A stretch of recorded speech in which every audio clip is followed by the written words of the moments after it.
ఇల్లు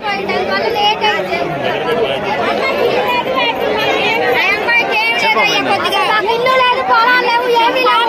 మేము అద్దె కొట్టలో ఉండాల్సి వస్తుంది. అద్దెలో పోండి ఖాళీ చేస్తున్నారు. అసలు మాలాంటి వాళ్ళకి ఎప్పుడో ఇల్లు రావాలి, రాకుండా చేశారు ఊరు పెద్ద మనుషులందరూ కలిసి. నాకు పాప ఎంత బతకాలి, ఏం చేయాలి? మీడియా అందరికి చెప్పా కూడా, మీడియాలో కూడా ఇచ్చా కూడా నేను. మమ్మల్ని ఆదుకునే వాళ్ళే లేరు అసలు. నాకు పాప కూడా వికలాంగుల పాప కూడా పుట్టింది. ఆ పాపని ఎట్ట సాదుకోవాలి, ఎట్ట పెంచుకోవాలి, ఎట్ట చేయాలి? మాలాంటి ఇల్లు ఇప్పిద్దామని లేదు అసలు.